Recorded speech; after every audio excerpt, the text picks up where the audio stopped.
స్తోత్రం నైనా, స్తోత్రం ప్రభు.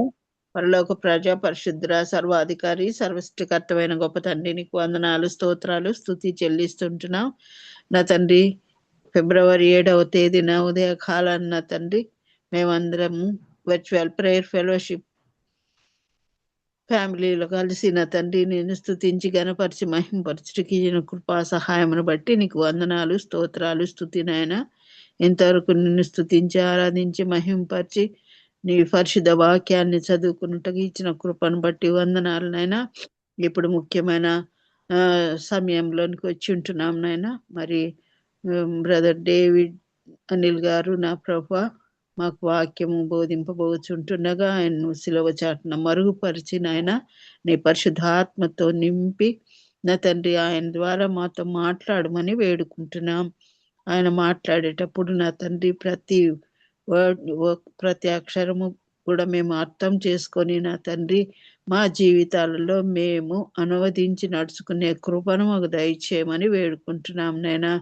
నా తండ్రి మేము విని విడిచిపెట్టకుండా నా తండ్రి వాక్యం వ్యర్థమైపోకుండానట్లు ఫలించి వృద్ధి పొందుటకు నీ సహాయం దయచేయమని బ్రతిమాలుకుంటున్నాను నాయనా. నా తండ్రి మరి ఆయన దినమంతయు ఎంతో శ్రమతో కష్టంతో పని చేసి వచ్చి ఉంటారు నా తండ్రి. నా ప్రభు అయినప్పటికీ మా మధ్య మీ కృపను బట్టి నైనా నా తండ్రి మాకు వాక్యం చెప్పడానికి వచ్చి ఉంటుండగా ఆయనకు మంచి ఆరోగ్యం అనుగ్రహించండి. తల్లిని బట్టి వందనాలు, స్తోత్రాలు, స్తుతి చెల్లిస్తూ ఉంటున్నా. దయామేడ ఆయన జీవిత కాలం అంతయు ఈ విధంగా నాయన నీ సేవ చేయుటకు కృపా సహాయం దయచేయమని యేసు అద్భుతమైన శక్తి గల బలము గల నామంలో అడిగి వేడుకుంటున్నాను తండ్రి. ఆమేన్. ఆమేన్. హల్లెలూయా. Praise the lord. Thanks so much అమ్మగారు. జాన్ సార్ గుడ్ మార్నింగ్ అక్క ప్లీజ్. గుడ్ మార్నింగ్ అండి అందరికి. ఈరోజు మన మధ్యలో వాక్యం అందించడానికి శ్రీ డేవిడ్ అనిల్ కుమార్ గారు దేవుని యొక్క ఆత్మ చేత ప్రేరేపింపబడి సిద్ధంగా ఉన్నారు. వారిని పరిచయం చేయడం గౌరవంగా భావిస్తున్నాను. వారు ఆంధ్రప్రదేశ్ ప్రభుత్వం నందు డిప్యూటీ కమిషనర్ గా జిఎస్టిలో సేవలు అందిస్తున్నారండి. ప్రభావవంతమైన నాయకులను సంసిద్ధం చేసే హగ్గ ఇంటర్నేషనల్ అను అంతర్జాతీయ క్రైస్తవ పరిచర్య ద్వారా డేవిడ్ గారు శిక్షణ పొందిన నాయకులు కూడా. మార్కెట్ ప్లేస్ మిషనరీగా సేవ చేయాలని స్పష్టమైన పిలుపుతో ప్రాముఖ్యంగా సమాజంలోని వృత్తిపరమైన రంగాలలో ప్రభువుకు నమ్మకమైన సాక్షిగా వారి సేవ కొనసాగుతుంది.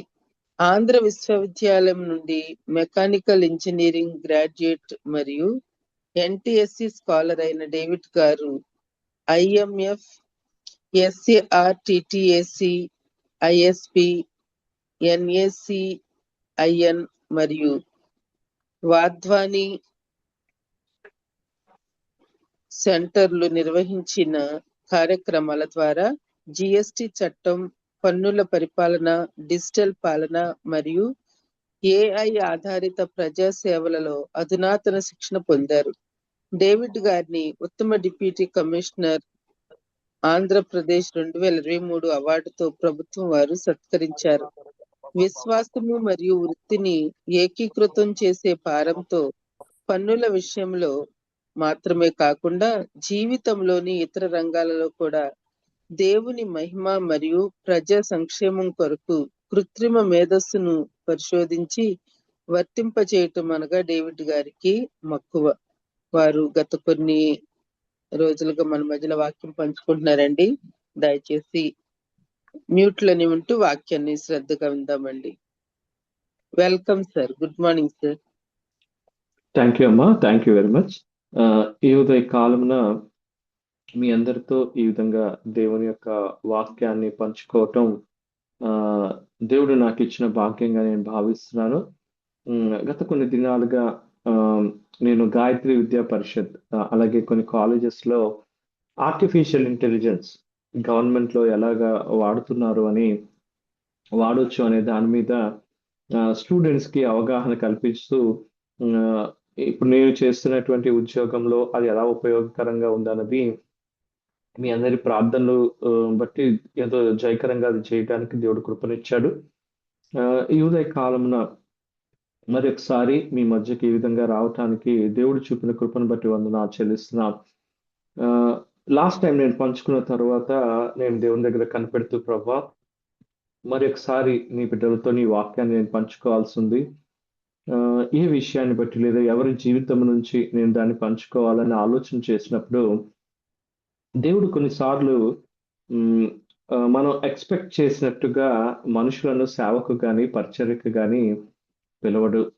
ఆయన పిలిచే విధానం మనం చూసినప్పుడు పౌలు కూడా అంటాడు, మీలో అనేకులు ఈ లోకములో అంత ఇంపార్టెన్స్ కలిగిన వారుగా కాదు, కానీ లోకములో ఉన్న జ్ఞానులను వెర్రివారుగా వారిని క్లియర్గా ఆ డిస్టింక్షన్ చూపించడానికి ఎంత తక్కువ వారుగా ఉన్న వారిని మీరు పిలువబడ్డారు అని పౌలు చెప్తూ ఉంటాడు. పాత నిబంధన గ్రంథంలో ఇదే విధానము ఒక హిస్టరీలో ఒక పార్ట్లో మనం చూస్తాం. నేను ఆలోచన చేస్తున్నప్పుడు దేవుడు ఇదిగో ఆమోసు అనే ఒక ప్రవక్త ఉన్నాడు. యాక్చువల్గా అయితే అతను ప్రవక్త కాదు, అతను పని చేసుకునే ఒక పాలివాడు. ఆ యొక్క అటువంటి వ్యక్తిని దేవుడు ఇశ్రాయేలీలకు యూదా ప్రజలకు దేవుని గురించి తెలియచేయాలి అనే ఆ యొక్క మిషన్ ఆ వ్యక్తికి ఇవ్వబడినప్పుడు ఏ విధంగా అతను రెస్పాండ్ అవుతాడు. అన్నిటిని మించి నాకెంతో ఆశ్చర్యం కలిగించిన విషయం ఏంటంటే, ఒక సామాన్య మానవుడు దేవుడి దగ్గర చేసే ప్రార్థన ఎంత ఇంపార్టెన్స్ ఉంటుంది, ఒక్కొక్కసారి పరలోకాన్ని కూడా అది కట్టి పడేస్తుంది అనే ఆ యొక్క పాఠాలను ఈ ఉదయ కాలమున దేవుడు నా హృదయంలో ఉంచిన విషయాలను ఆమోసు జీవితం నుంచి మీతో పంచుకోవాలని ఆశపడుతున్నాను. ఈరోజు మనం మన యొక్క టాపిక్ గా మనం చూడాలి అంటే ఆమోసు యొక్క దేవుడు, ఆమోసు యొక్క ప్రార్థన. ఈ యొక్క టాపిక్ తో మన జీవితాల్లో ఈ ఉదయ కాలమున ఆమోసు చేసిన పరిచర్యను, ఆ రోజు అక్కడ ఉన్నటువంటి కండిషన్ సిచ్యువేషన్స్ ను బట్టి ఏ విధంగా దైవజనుగా తను ముందుకు వెళ్ళాడు అనే విషయాలు ఈ ఉదయ కాలమున మనం ధ్యానం చేసుకుందాం. ఒకసారి మిమ్మల్ని నేను హిస్టరీలోకి తీసుకుని వెళ్తున్నాను. అందరూ కూడా మీ బైబిల్స్ తెరిస్తే ఆమోసు అనే గ్రంథం, చిన్న ప్రవక్తలో ఈయన కూడా ఒక ప్రవక్త. ఈ యొక్క ఆమోసు గ్రంథం 1వ అధ్యాయం 1వ వచనం నేను చదువుతాను. అసలు ఏ టైంలో ఆమోసు పనిచేస్తున్నాడు, ఆ బ్యాక్గ్రౌండ్ ఏంటి అనేది ఒక ఇంట్రొడక్షన్ గా మనం చూద్దాం. సో దట్ అప్పుడు మనకి ఈ వాక్యాన్ని, ఆ పరిస్థితి క్లియర్ గా మనకి అర్థమవుతుంది. అందరూ కూడా మీ బైబిల్స్ తెరిస్తే ఆమోసు గ్రంథం 1వ అధ్యాయము 1వ వచనం నేను చదువుతున్నాను, మీ బైబిల్స్ లో చూడండి. యూదా రాజైన ఉజ్జియా దినములలో. సో యూదా అనే రాజ్యం మీ అందరికీ తెలుసు. అప్పటికే మొత్తం ఇశ్రాయేలు దేశం 2 ముక్కలుగా జరిగి ఇశ్రాయేలు, యూదా అనే 2 రాజ్యాలుగా విడిపోవడం జరిగింది. ఆ క్రమంలో యూదాలో ఉజ్జియా అనే రాజు ఉన్నాడు. అదేవిధంగా ఇశ్రాయేలు రాజుకు యెహోయాషు కుమారుడైన యెరోబాము దినములలో. ఈ యొక్క ఉత్తర రాజ్యమైనటువంటి ఇశ్రాయేలు దేశంలో యెరోబాము అనే రాజు పరిపాలన చేస్తున్నాడు.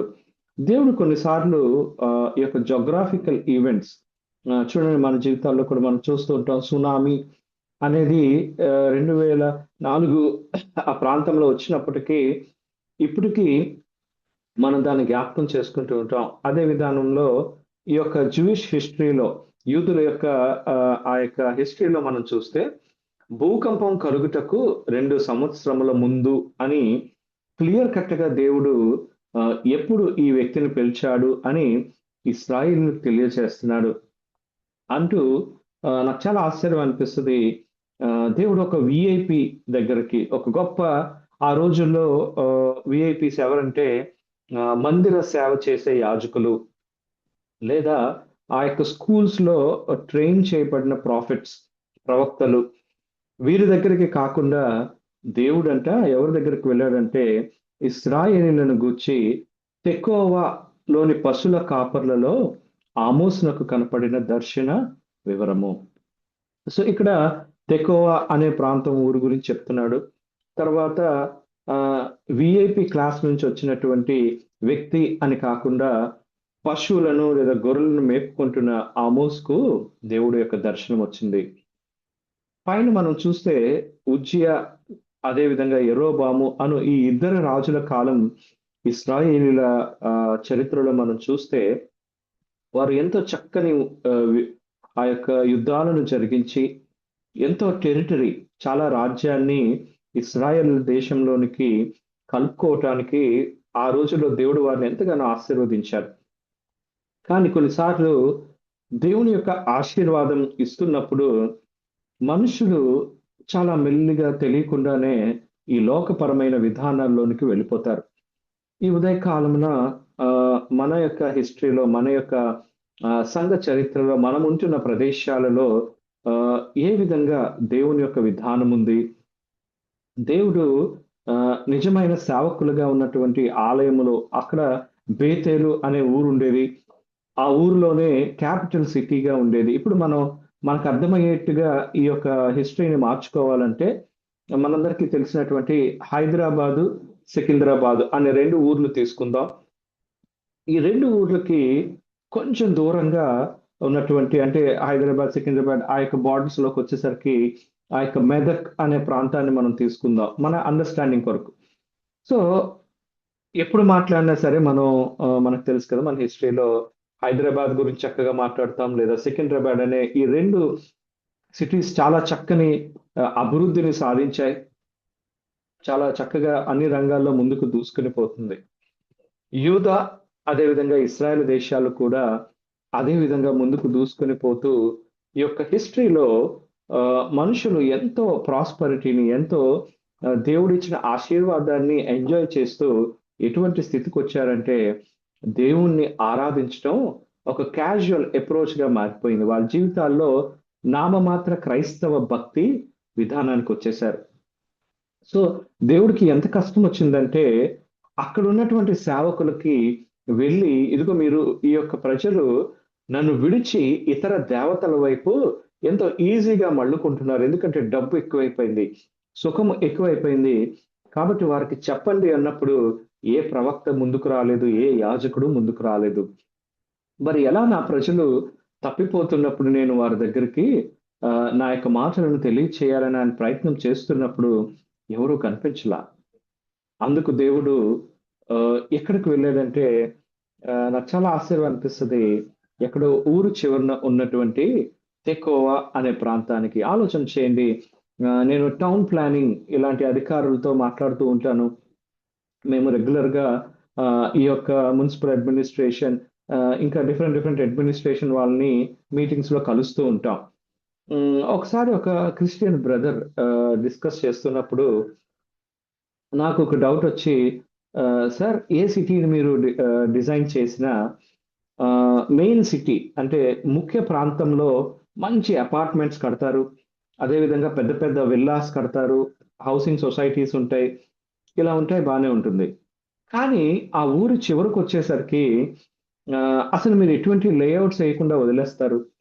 ఇది కావాలనే చేస్తారా, లేదంటే అది కూడా ప్లానింగ్ లో ఒక భాగమా అని నేను మామూలుగా యాదృచ్ఛికంగా మాట్లాడుతున్న మాటల్లో అడిగినప్పుడు ఒక గొప్ప విషయాన్ని ఆ బ్రదర్ తెలియచేశారు. ఏంటంటే, బ్రదర్, మన ఇండియన్ పాపులేషన్ లేదా ఏదైనా రాష్ట్రంలో ఉన్న జనాభాని మనం చూస్తే చాలా డబ్బున్న వాళ్ళు, చాలా చక్కగా ఖర్చు పెట్టగలిగిన వాళ్ళు 10% కూడా ఉండరండి. కానీ ఈ యొక్క 10% ప్రజలు వాళ్ళ ఇంట్లో పనులు చేసుకోవాలంటే, చూడండి, డబ్బున్న వాళ్ళకి పెద్ద పెద్ద ఇల్లు. ఇప్పుడు నేను ఎండాడ అనే ప్రాంతంలో విశాఖపట్నంలో ఉన్నాను. నేను చిన్నప్పుడు విశాఖపట్నంలో ఉన్నప్పుడు అసలు ఇక్కడ గొర్రెలను మేపుకునే గొల్లవాళ్ళు ఈ ప్రాంతంలో ఉండేవారు. ఈ యొక్క కొండల మీద గడ్డి మొలిచేది, ఆ గడ్డిని వాళ్ళు యూజ్ చేసుకుంటూ ఆ గొర్రెలను, ఆవులను వాటిని మేపుకుంటూ ఉండేవారు.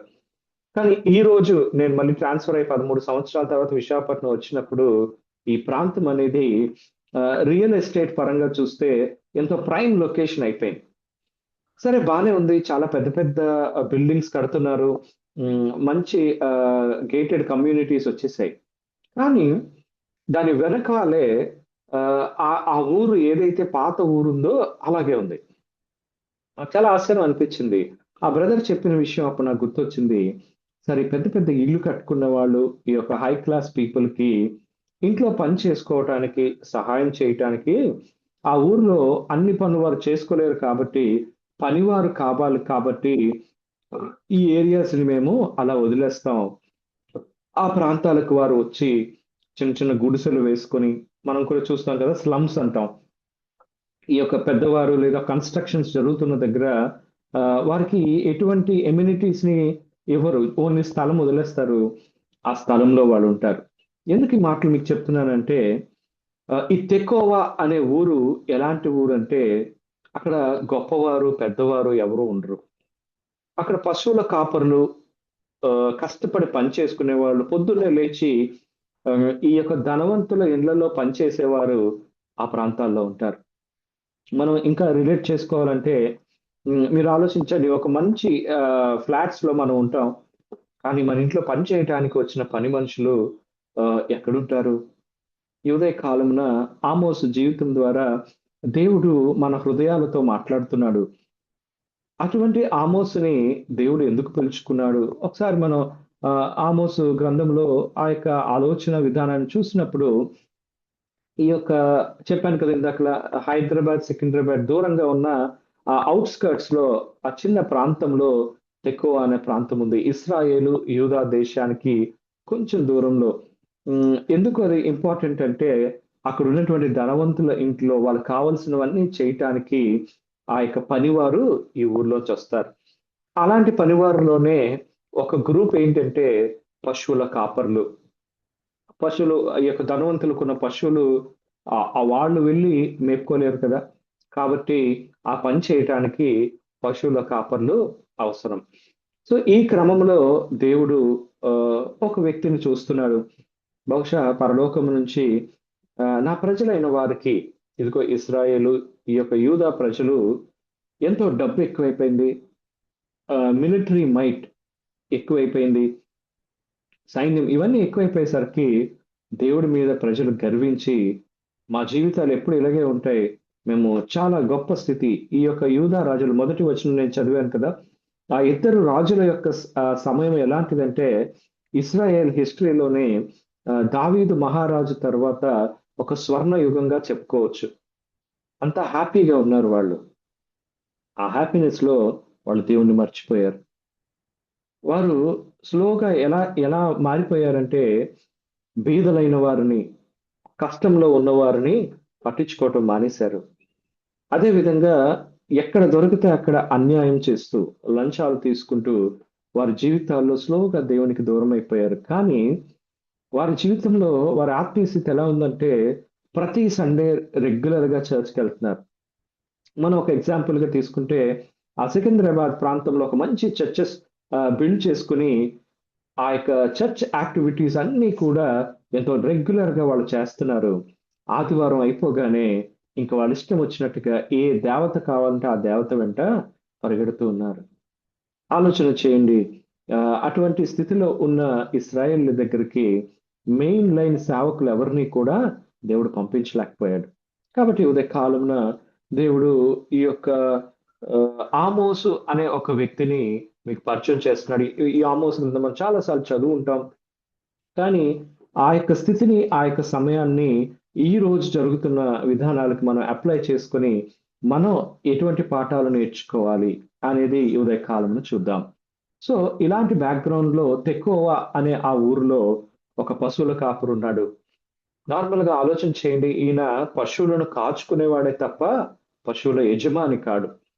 పాత రోజుల్లో మీ అందరికీ తెలుసు గ్రామాలలో ఈ యొక్క కాపులు అనేవాళ్ళుంటారు. వారు అందరి ఇళ్ళల్లో పనిచేస్తూ వాళ్ళకి ఓన్ హౌస్ కూడా చాలా సార్లు ఉండదు. ఎవరైనా ఇంత అన్నం పెడితే తినేసి అరుగు మీద పడుకొని పొద్దున్నే లేచి అందరి ఇండ్లల్లో ఉన్నటువంటి పశువులను కలెక్ట్ చేసుకొని ఆ ఊరి చివరన ఉన్నటువంటి ఆ చేలలో ఆ యొక్క గడ్డి బీడుల్లో ఆ యొక్క గడ్డిని మేపుతూ మళ్ళీ సాయంత్రం వాటిని తోలుకొని ఇంటికి వచ్చి ఎవరిండ్లల్లో వాళ్ళ పశువుల్ని చేర్చే ఉద్యోగం. ఈ లోకంలో అదొక పెద్ద ఉద్యోగంగా మనం ఎంచాం. సో, ఇలా పశువుల కాపరులుగా ఉంటున్నటువంటి ఆమోసు జీవితాన్ని ఒకసారి మనం చూస్తే బహుశా ఈరోజు ఒక చిన్న పంచె కట్టుకుని, ఒక చిన్న ఆ యొక్క తలపాగా పెట్టుకుని, షర్ట్ కూడా లేకుండా ఆ బేర్ బాడీతో పొద్దున్నే లేచి ఈ యొక్క ఇంటింటికి తిరిగి పశువులను కలెక్ట్ చేసుకొని వాటన్నిటిని తోలుకొని వెళ్తున్న ఆమోసు బహుశా ఆ పశువుల కాపరిగా ఉంటే వచ్చే జీతం చాలా తక్కువ ఉండుంటది. ఆ యొక్క నెలలో ఒక్కరోజు మానేసినా, ఎందుకు ఈ విషయాలు చెప్తున్నానంటే, నేను తర్వాత చెప్పే ఆ యొక్క పాయింట్‌ని మీరు కనెక్ట్ చేసుకున్నప్పుడు దేవుడు ఎంత గొప్పవాడు, ఎంత కృపగలవాడో మనం చూస్తాం. ఆలోచన చేయండి. మన ఇంట్లో పని చేయటానికి మనుషులొస్తూ ఉంటారు. వచ్చినప్పుడు ఒకరోజు మానేయగానే మనం వాళ్ళ మీద ఎలా మాట్లాడుతూ ఉంటాం. అలాగే బహుశా నేను అనుకుంటాను, ఆమోసు ఒంట్లో బాగోలేక రోజు పొద్దున్నుంచి సాయంత్రం వరకు ఆ ఎండలో ఆ యొక్క పశువులను మేపుతున్నప్పుడు ఒకరోజు మానేశాడనుకోండి, "ఏరా ఆమోసు, రోజు వస్తున్నావు, ఈరోజు ఎందుకు రాలేదు?" "ఒంట్లో బాలేదయ్యా" అంటే, "ఆ! సర్లే, ఇలాంటి రీజన్స్ బానే చెప్తావు. వెంటనే రా" అని గదమాయించే విధానంలో ఆమోసు యొక్క జీవితం ఉండింది. ఇదంతా నేను ధ్యానం చేసినప్పుడు ఆమోసు జీవితంలో ఈ పశువులను మేపుకుంటూ ఆ యొక్క అడవిలోకి వెళ్ళేవాడు. పశువులు మేస్తున్నప్పుడు ఖాళీగా ఉండకుండా ఆయన మేడి చెట్లెక్కి ఆ యొక్క మేడి పండ్లు కోసుకొని, సాయంత్రం ఆ మేడి పండ్లను తీసుకొని సంతలో అమ్ముకుని ఏదో కొంత డబ్బులు, చూడండి మనం యాపిల్స్, మ్యాంగోస్ ఇలాంటివి అమ్మితే మంచి డబ్బులొస్తాయి. మేడి పండ్లు అమ్మితే పెద్దగా డబ్బులు రావు. మీలో ఏజ్డ్‌గా ఉన్నవారికి తెలుస్తది మేడి పండ్ల గురించి. అలా ఆ మేడి పండ్లు సంతలో అమ్ముకొని వచ్చిన డబ్బులతో గింజో, కడుగో తాగుతూ తన జీవితంలో ముందుకు వెళుతున్నాడు. అలాంటి స్థితిలో ఉన్న ఆ యొక్క ఆమోసు దగ్గరికి దేవుడు ఒకరోజొచ్చాడు. వచ్చి, "ఆమోసు, నేను యెహోవా దేవుడిని." ఈ మాటలు చెప్పగానే ఆమోసు జీవితంలో షాక్ అయి ఉంటాడు కదా! మనం కూడా పల్లెటూరులో ఉన్న ఒక రైతు కూడా కాదు. ఆయన రైతు దగ్గర పనిచేసే వ్యక్తి. రైతు కూలీగా ఉన్నటువంటి ఒక వ్యక్తి ఆ యొక్క అడవిలో లేదా అరణ్య ప్రాంతంలో పశువులు మేత మేస్తుంటే, ఆ యొక్క మేడి పండ్లు ఏరుకుంటూ జీవనం సాగిస్తున్న ఒక సాధారణమైన వ్యక్తి దగ్గరికి సర్వశక్తిమంతుడైన దేవుడు వచ్చాడు. కొన్నిసార్లు మనం ఈ యొక్క ప్రవక్తల గ్రంథాలు చదువుతున్నప్పుడు ఈ బ్యాక్‌గ్రౌండ్, ఆ యొక్క ప్రస్తుత సిట్యుయేషన్‌ని, అక్కడ జరుగుతున్న పరిస్థితుల్ని మన కళ్ళకు కట్టినట్టుగా దేవుడు చూపిస్తూ ఉంటాడు. ఈ మాటలు చెప్తూ అటువంటి ఆమోస్‌కి దేవుడిచ్చిన పవర్ ఏంటో తెలుసా? నాకు చాలా ఆశ్చర్యం అనిపిస్తది. ఈ పశువుల కాపరికి దేవుడు, "ఇదిగో నువ్వెళ్లి నా గురించి ప్రవచనాలు చెప్పాలి. నా ప్రజలు చెడిపోయారు." కేవలం ఈ యొక్క హైదరాబాద్, సికింద్రాబాద్ ప్రజలు మాత్రమే కాదు, లేదా ఇశ్రాయేలు, యూదా ప్రజలు మాత్రమే కాదు, మొత్తం అందరి గురించి. సో, అలాగా ఆమోసు గ్రంథం ఆరంభించబడుతది. ఈ పశువుల కాపరి ఒక చిన్న పంచె కట్టుకొని, తలపాగా, చూడండి నార్మల్‌గా పాత రోజుల్లో ఆ తలపాగా ఎవరైనా పెద్దవాళ్ళు రాగానే తలపాగా తీసి నడుముకు కట్టుకొని, మన హైదరాబాద్ ప్రాంతాల్లో "నీ కాలు ముక్తా బాంచన్ దొర" అని ఎలా అంటారో అలాంటి స్థితి ఆమోసుది. ఆలోచన చేయండి. "చెప్పండి దొర" అంటూ ఉంటారు. అలాగే "చెప్పండి అయ్యగారు" అని ఈ యొక్క ఆంధ్ర ప్రాంతంలో అనేటువంటి అటువంటి స్థితి ఆమోసుది. అలాంటి ఆమోసు దేవుడు పిలిచిన తరువాత ఆ యొక్క పశువులను, పరిస్థితులను పక్కన పెట్టి ప్రతి ఒక్క ఊరికి వచ్చి ఆయన చెప్తున్నాడు. ఈరోజు మీరు ఆ గ్రంథం అంతా చదవండి. ఒక 15 అధ్యాయాలు ఉన్న ఆ గ్రంథంలో ఈ ఆమోసుని పశువుల కాపరిని దేవుడు నిలవబెట్టుకొని ఏం సెలవిస్తున్నాడో తెలుసా? ఇదిగో అమెరికాలో ఇలా జరగబోతుంది. ఇదిగో చైనాలో దేవుడు ఇలా సెలవిస్తున్నాడు. చైనా ఇలా అవ్వబోతుంది. ఇదిగో రష్యాలో దేవుడు ఈ కార్యాలు చేయబోతున్నాడు. ఇదిగో దేవుడు ఈ యొక్క భారతదేశంలో ఇలాగా, ఈ వ్యక్తి తనకి సరైన ఎడ్యుకేషన్ కూడా లేదు. తన పని చూస్తే చిన్నప్పటి నుంచి స్కూల్‌కి ఎవరు పంపించలా. కానీ దేవుడు చెప్పమనగానే ఒక మెయిన్ లైన్ ప్రాఫెట్‌గా, ఒక ప్రవక్తగా ఆయన నిలవబడి అనేక దేశాల గురించి ఆయన ప్రవచనం చేస్తున్నాడు. ఈ ప్రవచనాలు ఆ ప్రాంతాలను అతలాకుతలం చేస్తున్నాయి. ఎవరితను? సడెన్‌గా ఇతను ఎందుకు సీన్‌లోకొచ్చాడు? వెంటనే అక్కడ ఉన్నటువంటి మెయిన్ పాస్టర్ గార్లకి, బిషప్‌లకి అందరికి ఫోన్‌లెళ్ళిపోయాయి. మనకు అర్థం అవ్వాలి అలా చెప్తున్నాను. ఆ రోజుల్లో యాజకులు ఉండేవారు. ఆ రోజుల్లో సేవకులుగా ప్రవక్తలు చాలా మంది ఆ బేతేలు ప్రాంతంలో, యెరూషలేం ప్రాంతంలో ఉన్నారు. అక్కడే అదొక క్యాపిటల్ సిటీగా ఉంటూ హ్యాపీగా అందరూ తమ లైఫ్స్ ని చేస్తున్నప్పుడు దేవుడు ఇతన్ని పిలుస్తున్నాడు.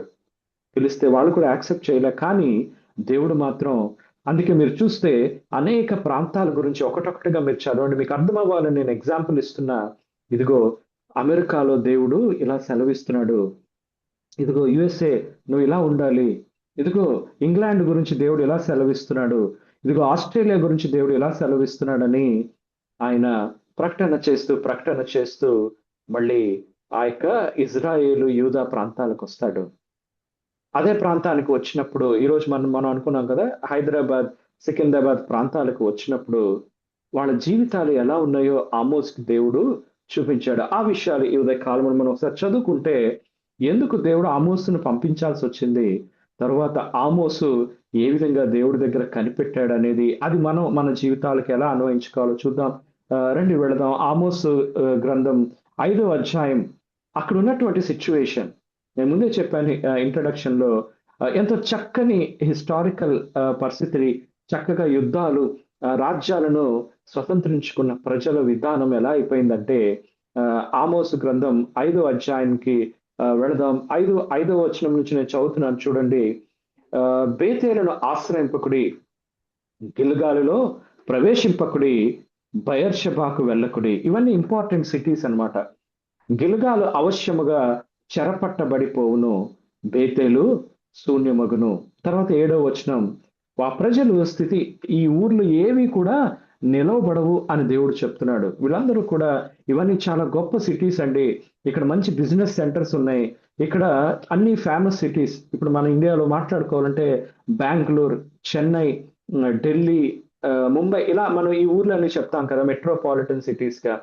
అలా ఈయన కూడా చెప్తున్నాడు, ఈ సిటీస్ ఏవి కూడా రానున్న దినాలలో నిలవబడవు. తర్వాత ముందుకు వెళితే ఎందుకు నిలబడవు, ఏం చేశారు వీళ్ళు అని మనం చూస్తే, ఆమోసు గ్రంథం 5వ అధ్యాయం 7వ వచనం, న్యాయమును అన్యాయమునకు మార్చి నీతిని నేలను పడవేయువారులారా. ఆలోచన చేయండి. ప్రజలు దేవుని దగ్గర నుంచి వచ్చి ఆ యొక్క రాజ్యాన్ని సంపాదించుకున్న ప్రజలు ఎలా మారిపోయారంటే, న్యాయమును అన్యాయమునకు మార్చి నీతిని నేలను పడవేయువారులారా. 10వ వచనం, అయితే గుమ్మములో నిలిచి బుద్ధి చెప్పు వారి మీద జనులు పగపట్టుదురు, యథార్థముగా మాట్లాడు వారిని అసహ్యించుకొందురు.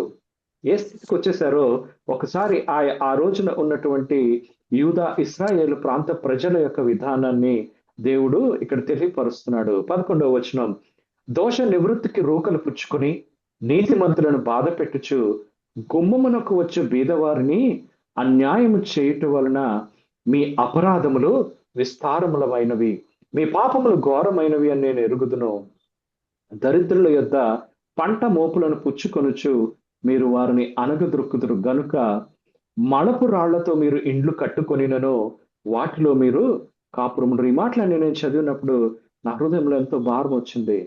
శృంగారమైన ద్రాక్ష తోటలు మీరు నాటినను ఆ పండ్ల రసం మీరు త్రాగరు. ఈ పరిస్థితులు ఇలా ఉన్నాయి కాబట్టి ఆ 13వ వచనం చదివినప్పుడు నా హృదయం నిజంగా బాధపడింది. ఇది చెడు కాలము గనుక ఈ కాలమును బుద్ధిమంతుడు ఓరుకుండును. ఆలోచన చేయండి. ఈ ప్రజలు దేవుని నుంచి ఎంతో ఆశీర్వాదాన్ని పొందుకున్నారు. ఇదంతా చెప్తున్నప్పుడు ఆమోసు హృదయం ఎంత బాధపడిందంటే, ఈ ప్రజలైనా దేవుడు ఐగుప్తు దేశం నుంచి విడుదల చేసి తీసుకొచ్చింది.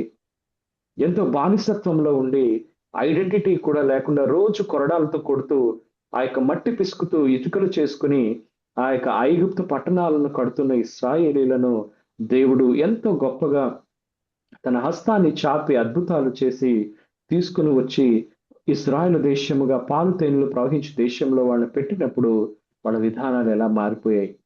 ఇంకా ముందుకు మనం వెళదాం. వాళ్ళ స్థితిని మనం అర్థం చేసుకుంటే తర్వాత ఆమోసు ఒక ప్రవక్త, ఒక దేవుని బిడ్డ దిగజారిపోతున్న పరిస్థితుల్లో ఏ విధంగా ప్రార్థన కొరకు మనం ఆయుధపడాలో మనం చూస్తాం. 6వ అధ్యాయంకి వెళదాం.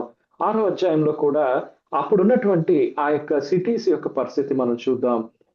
ఆమోసు గ్రంథం 6వ అధ్యాయం 3వ వచనం, ఉపద్రవ దినము బహు దూరమున ఉన్నదనుకుని అన్యాయపు తీర్పు తీర్చుటకై మీ మధ్య మీరు పీఠములు స్థాపింతురు.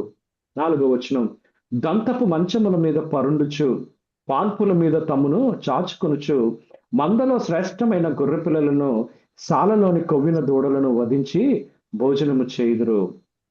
5వ వచనం, స్వరమండలంతో కలిసి పిచ్చి పాటలు పాడుచు మేము దావీదులాగా దేవునికి స్తుతిస్తున్నాం, వాయించు వాద్యములను కల్పించుకొందురు. పాత్రలలో ద్రాక్షారసము పోసి పానము చేయుచు పరిమళ తైలము పూసుకొనుచు ఉందురు గాని యోసేపు సంతతి వారికి కలిగిన ఉపద్రవమును గురించి చింతపడరు. హ్యాపీగా ఉన్నాం, లైఫ్ అంతా చాలా హ్యాపీగా ఉంది, దేని గురించి మేము పట్టించుకోవాల్సిన లేదు, విందులు చేసుకుందాం, విలాసాలు చేసుకుందాం అని ఉన్నారంట. అందుకే దేవుడు చెప్తున్నాడు 7వ వచనంలో, 6వ అధ్యాయం 7వ వచనం, కాబట్టి చెరలోనికి ముందుగా పోవు వారితో కూడా వీరు చెరలోనికి పోదురు. అప్పుడు ఇంకా అటు ఇశ్రాయేల్ దేశం గాని యూదా దేశం గాని చెరకు వెళ్ళల. ఎందుకు ఆమోసు యొక్క జీవితం, ఆమోసు యొక్క విధానం ముఖ్యమంటే, చెరకు వెళ్ళక ముందే దేవుడు ఆ చెరకు వెళ్లకుండా వారి జీవితాలు మార్చాలని ఆమోసును సిద్ధపరచుకొని నాశనంలోనికి వెళ్ళక ముందే వారికి ఒక మెసేజ్ పంపుతున్నాడు అంటూ ఆయన కోపంలో ఆ 7వ వచనం చూస్తే, అప్పుడు సుఖాసక్తులు చేయు ఉత్సవధ్వని గతించును, యాకోబు సంతతి వారికి ఉన్న గర్వము నాకు అసహ్యము, వారి నగరులకు నేను విరోధునైతిని గనుక వారి పట్టణములను వాటిలోని సమస్తమును శత్రువుల వశము చేసేదనని.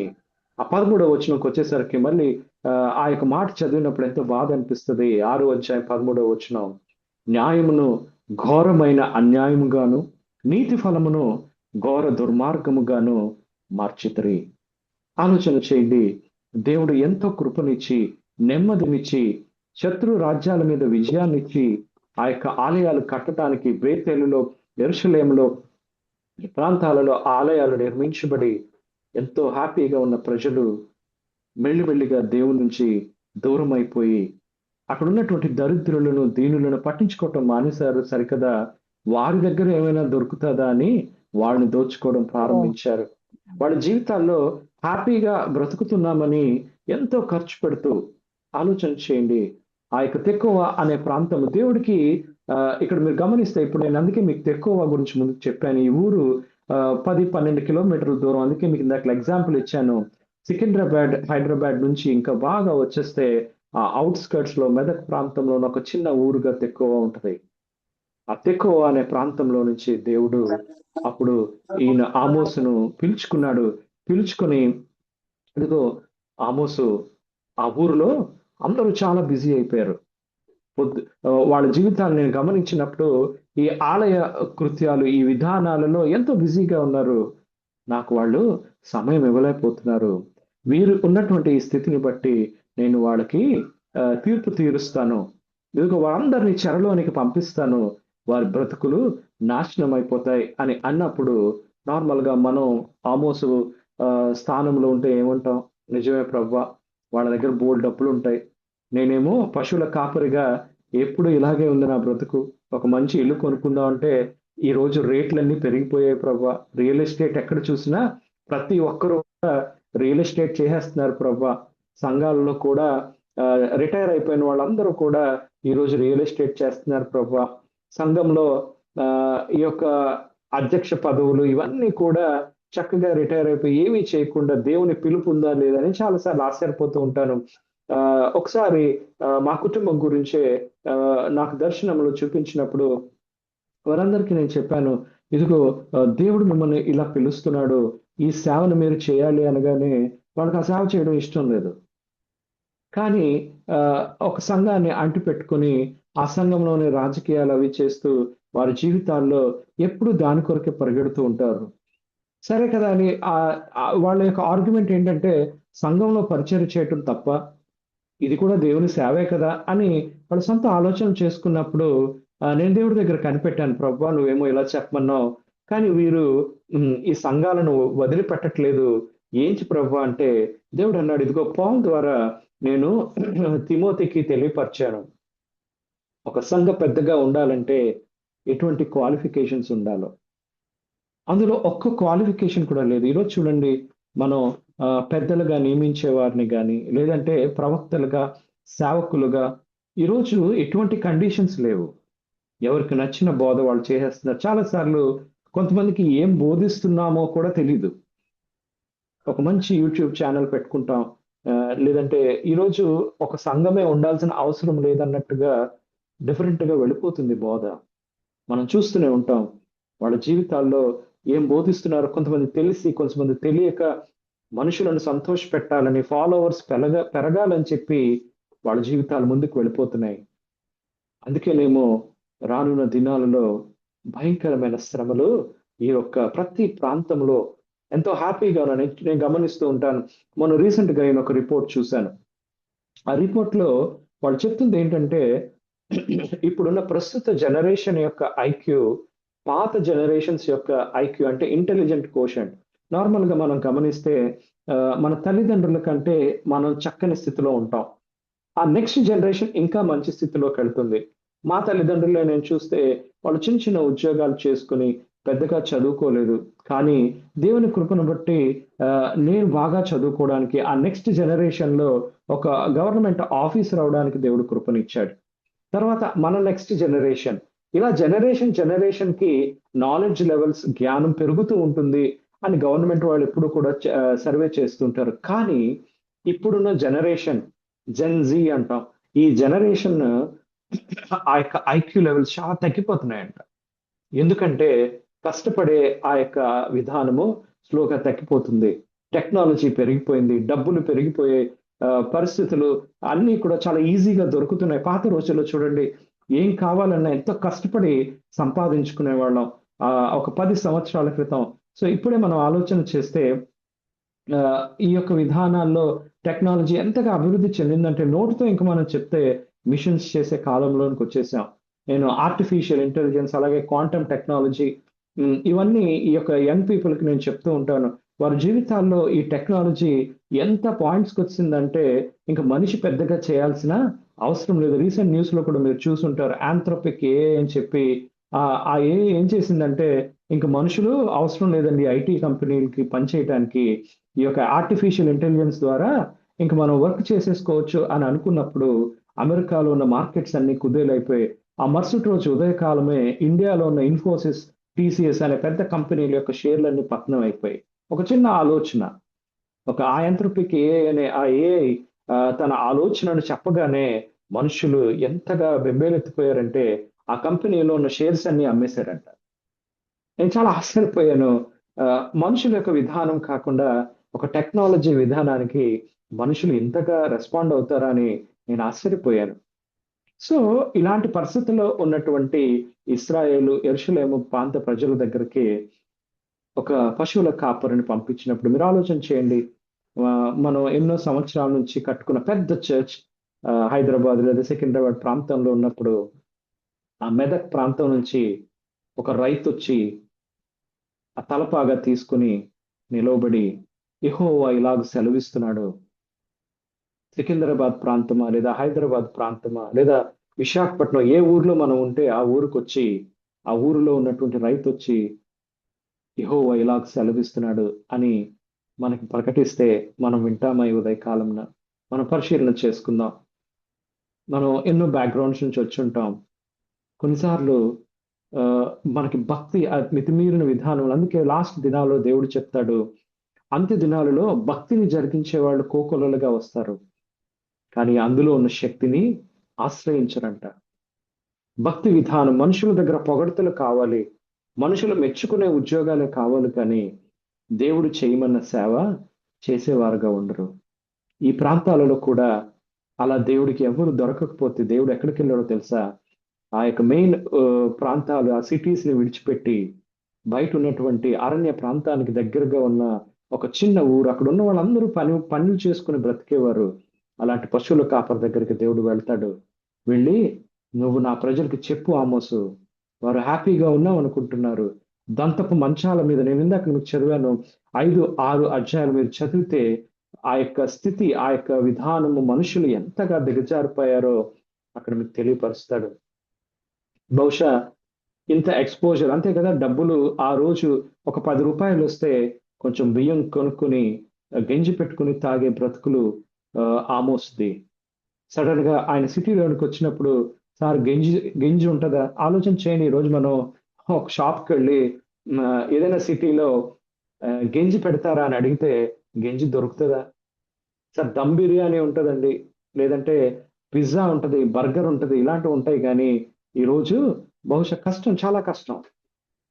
నేను కొన్నిసార్లు ప్రస్తుత స్థితిని అప్పుడున్న వాక్యాన్ని కంపేర్ చేసుకుంటే చాలా చక్కగా అర్థమవుతుంది మనకి.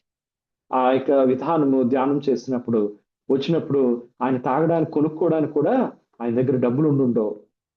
కానీ దేవుడు చెప్పమన్న ఆ మాటలు చెప్తున్నప్పుడు ఆ చిన్న వ్యక్తిని ఆ ఊర్లో ఉన్న వాళ్ళందరూ అవమానపరుస్తారు.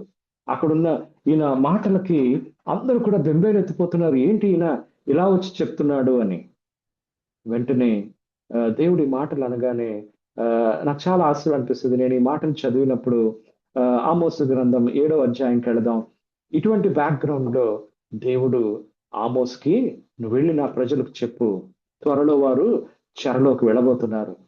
ఈరోజు హ్యాపీగా ఉన్నాం, ఏ శ్రమలు లేవు, మా తాత ముత్తాతల నుంచి మేము క్రైస్తవులమే, దేవుడు ఎంతో కృపగలవాడు, మాకు ఆశీర్వాదాలు ఇస్తాడనే భ్రమలో వెళ్ళిపోతున్నారు. నేను వాళ్ళకి ఇచ్చిన నా చిత్తాన్ని, నా పిలుపును, ఎందుకు వాళ్ళని నేను ఈ ప్రాంతంలో ఉంచాను అనే ఆ స్థలాన్ని, ఆ విధానాన్ని మర్చిపోయారు నా ప్రజలు. ఆమోసు, నువ్వు వెళ్ళి చెప్పు అన్నప్పుడు ఆమోసు వచ్చి చెప్తాడు. చెప్పినప్పుడు వాళ్ళు వినరు. వినకపోతే అప్పుడు ఆమోసు ఏం చేస్తాడంటే ప్రార్థన చేస్తాడు. చూద్దాం వాళ్ళు ఎందుకు వినలేదు, వాళ్ళ జీవితాలు ఏమై ఉన్నాయి అని 7వ అధ్యాయానికి వెళ్ళినప్పుడు ఈ ఆమోసు ఈ విధంగా ప్రకటిస్తూ అన్ని ఊర్లు తిరుగుతూ ఆ ప్రాంతానికి వచ్చినప్పుడు ఆమోసు గ్రంథం 7వ అధ్యాయం 10వ వచనం నుంచి నేను చదువుతున్నాను. చూడండి, అంటే మనుషుల యొక్క రెస్పాన్స్ ఎలా ఉంటుంది. దేవుడు నన్ను పిలుచుకున్నాడు, నేనే గ్రేట్ అనే ఆ యొక్క యాటిట్యూడ్ లో ఉన్న వాళ్ళ దగ్గరికి ఒక పని చేసుకునే పశువుల కాపరి వస్తే ఎలా రియాక్ట్ అవుతాం? 10వ వచనం నుంచి నేను చదువుతాను, చూడండి. అప్పుడు బేతేలులోని యాజకుడైన అమజ్య ఇశ్రాయేలు రాజైన యెరోబామునకు వర్తమానము పంపి, ఇశ్రాయేలీల మధ్య ఆమోసు నీ మీద కుట్ర చేయుచున్నాడు, యెరోబాము ఖడ్గము చేత చచ్చుననియు ఇశ్రాయేలీలు తమ దేశమును విడిచి చెరలోనికి పోవుదురనియు ప్రకటించుచున్నాడు, అతని మాటలు దేశము సహింపజాలదు అని తెలియజేస్తాను. ఆలోచన చేయండి, రాజా నువ్వేం చేస్తున్నావు? ఇక్కడ ఆమోస్ అనే ఒక ఆఫ్టర్ ఆల్ గాడు వచ్చి ఇష్టం వచ్చినట్టు మాట్లాడుతున్నాడు. మా యొక్క ఐడెంటిటీ అంతా పోతుంది. ఏదో తెక్కో అనే ఊరు నుంచి వచ్చాడంట, ఆ ఊరు కూడా ఎక్కడుందో తెలీదు. అలాంటి ఊర్లోంచి వచ్చిన వ్యక్తి ఈ మాటలు మాట్లాడుతుంటే నువ్వు పట్టించుకోవా అని రాజుకి ఇన్ఫర్మేషన్ పంపిస్తున్నాడంట. 12వ వచనం, అమజ్య ఆమోస్తో ఇట్లా నేను, ఓ దీర్ఘదర్శి. చూడండి, అంటూ ఉంటారు కదా, చిన్నప్పుడు నేను 10th క్లాస్లో రక్షించబడ్డాను. దేవుడు నా హృదయాన్ని ఎంతగానో తాకినప్పుడు నా తోటి యవనస్తులు సంఘములోనే, చర్చ్లోనే వారి జీవితాల్లో ఆదివారం చర్చ్కి వచ్చేవాళ్ళు. మళ్ళీ ఇంకక్కడి నుంచి జీవితాలు మామూలుగానే ఉండాయి. రక్షించబడ్డాం అని చెప్పడం కానీ, బాప్తీసం తీసుకోవటం కానీ యాదృచ్ఛికంగా క్రైస్తవ మత విధానంలో ఒక భాగమే తప్ప ఇది దేవునితో నడిచే ఒక అనుబంధం అని ఆ రోజుల్లో వాళ్ళు అనుకునేవారు కాదు. నేను బాప్తీసం తీసుకోవడానికి వచ్చినప్పుడు కొంతమంది అక్కలైన వారు ఎంతో క్యాజువల్ గా వెటకారంగా మాట్లాడేవారు. అసలు నువ్వు ఎందుకు బాప్తీసం తీసుకుంటున్నావు, అసలు ఏంటి అని చెప్పినప్పుడు వాళ్ళు నిజంగా అడుగుతున్నారు అనుకుని నేను యేసుక్రీస్తు నా సొంత రక్షకుగా అంగీకరించానక్క, అందుకే యేసయ్యతో నేను నా జీవితం అంతా కూడా బ్రతకాలి ఈ మాటలు చెప్తుంటే వాళ్ళు వెకిలి నవ్వుతూ ఉండేవారు, వెటకారంగా నవ్వుతూ ఉండేవారు. నాకు ఆశ్చర్యం అనిపించేది, వీరు ఎందుకు వచ్చారు ఇక్కడికి అని. నా బాప్తీసం క్లాసెస్ కి నేను వచ్చినప్పుడు ఆ సేవకులు మనం ఎలా ఉండాలి, రానున్న దినాలలో దేవుడి కొరకు ఎలా ఉండాలని సిద్ధపాటు క్లాసెస్ అన్నిట్లో నేను నోట్స్ రాసుకుంటూ ఉండేవాడిని. వాళ్ళందరూ కూడా ఏదో ప్రసంగం విన్నట్టు విని వెళ్ళిపోయేవారు. సో అప్పుడు నేను దేవుని గురించి ఆలోచన చేస్తూ ఉన్నప్పుడు రక్షించబడి బాప్తీసం తీసుకున్నాను. దేవుడు తన ఆత్మతో నన్ను నింపాడు. ఆ 10th క్లాస్లోనే దేవునితో నడవడం ఆరంభించాను. కానీ వాళ్ళందరూ కూడా జోక్స్ వేసేవారు నా మీద. వచ్చాడు రా పరిశుద్ధుడు. నేను బైబిల్ పట్టుకుని దేవుని ఆలయానికి వచ్చి సేవకులు వాక్యం చెప్తున్నప్పుడు వెంటనే వాళ్ళకి ఆ యొక్క వర్సెస్ తీసి చదవటం ఇలా చేస్తూ ఉండేవాడిని ఫస్ట్ బెంచ్ లో కూర్చొని. ఇలా చేస్తున్నప్పుడు అలాగే ఆంధ్ర క్రైస్తవ కీర్తన పుస్తకంలో నుంచి పాటలు అవన్నీ కూడా పాడుతూ ఉన్నాం. ఇవన్నీ చేస్తున్నప్పుడు దేవునితో నేను ఎంతో సంతోషించేవాడిని. కానీ వాళ్ళందరూ నాకు పేరు పెట్టారు, వచ్చాడురా పరిశుద్ధుడు అని. చాలా వెటకారంగా దేవుని గురించిన ఏ మాట నేను చెప్పినా సరే చాలా క్యాజువల్‌గా మాట్లాడేవారు. తర్వాత ఒక 10, 20 సంవత్సరాల కాలం తర్వాత నేను వాళ్ళ జీవితాలు ఈరోజు చూస్తే, వాళ్ళ జీవితాల్లో అధోగతిలో ఉన్నాయి. మ్యారేజెస్ సరిగ్గా నిలవబడకుండా, వాళ్ళ పిల్లలు తమ మాటలు వినే పరిస్థితిలో లేకుండా, నేను ఆశ్చర్యపోయాను. దేవుడు వాళ్ళని దర్శించే కాలంలో యవనస్తులుగా ఉన్నప్పుడు దేవుని విధానాన్ని ఎంతో క్యాజువల్‌గా, ఎంతో కేర్‌లెస్‌గా వాళ్ళు తీసుకున్నారు. తర్వాత వాళ్ళ జీవితాల్లో దేవుని యొక్క కాపుదలను కోల్పోయారు. ఇక్కడ ఒక పశువుల కాపరి వచ్చి, ఇదిగో మీ జీవితాలు ఇలా ఉన్నాయి. దేవుడు చెప్తున్నాడు ఈ మాటలని, యెహోవా ఇలాగ సెలవిస్తున్నాడనే ఒక మాట చెప్పగానే అక్కడున్న వాళ్ళందరూ అయ్యో! చూడండి నినివే ప్రాంతానికి యోనా వెళ్ళగానే యోనా ఏం ఎక్స్‌పెక్ట్ చేస్తాడు? వీళ్ళెందుకు మారుతారులే, గ్యారంటీగా దేవుడు వీళ్ళని నాశనం చేస్తాడన్న ఆలోచనతో వెళ్తే, వాళ్ళందరూ కూడా ఒక్కరోజే 3 దినాల ప్రయాణం చేయాల్సిన ఊరిని ఒక్క దినమే వెళ్తాడు. ఒక్క దినమే వెళ్ళి ఎంతో అయిష్టంగానే ప్రవచిస్తాడు. కానీ ఆ నినివే ప్రాంతం అంతా దేవుని వైపు తిరుగుతది. కానీ ఇక్కడికొచ్చేసరికి వీళ్ళెవ్వరూ కూడా, ఆమోసు అనేవాడు, ఎవరయ్యా నువ్వు? ఎందుకొచ్చావు? అదే మాటలంటున్నాడు ఈ యొక్క అమజ్య అనే వ్యక్తి 12వ వచనంలో. అందుకే నేను ఈ మాట ఇక్కడ గ్యాప్ తీసుకున్నాను. అమజ్య ఆమోసుతో ఇట్లనెను, దీర్ఘదర్శి. ఈ మాట ఎందుకు వాడుతున్నాడో తెలుసా? ఎవరయ్యా నువ్వు? ఎందుకొచ్చావు? నీ పనేంటి? చూడండి, మనం చాలా ఈ లోకం మనల్ని వెటకారం చేసినప్పుడు ఎలా ఉంటది? ఆ మాట అన్నమాట. నువ్వు కేవలం దేవుని కొరకు బ్రతికే ఒక మంచి బైబిల్ స్కూల్లో, ఏసీటీసీ కాలేజ్‌లోనో, గురుకుల్ స్కూల్లోనో చదివినటువంటి గొప్ప వ్యక్తివా? దీర్ఘదర్శి అని వెటకారంగా ఈ యొక్క పశువుల కాపరిని, బహుశా నేను ఆ రోజు అనుకుంటాను, అతని దగ్గర డబ్బులు కూడా ఉండుండవు. అదే పంచితో ఆయన ఆ ప్రాంతానికి వెళ్ళుంటాడు. ఆలోచన చేయండి. ఒక రైతు, మనం చూస్తూ ఉంటాం, మనకు ఎదురవుతూ ఉంటారు ఈ ప్రజలు. ఆ యొక్క విలేజ్ నుంచి ఎంతో కష్టపడి బహుశా పల్లె వెలుగు బస్సు ఎక్కి ఆయన హైదరాబాద్ వచ్చుంటాడు. మనలాగా వందే భారత్‌లు లేదంటే ఫ్లైట్స్ ఎక్కి రాలేదు ఆమోసు. ఆ పల్లె వెలుగు బస్సు ఎక్కి ఆ యొక్క మెదక్ ప్రాంతం నుంచి ఆ హైదరాబాద్, సికింద్రాబాద్‌కి ఆ ట్రాఫిక్ అంతా దాటుకొని వచ్చినప్పుడు ఆయన ఆ కోడల మధ్య నిలబడి యెహోవా ఇలాగ సెలవిస్తున్నాడు అని చెప్పగానే అక్కడున్న వాళ్ళందరికి కోపం వచ్చింది.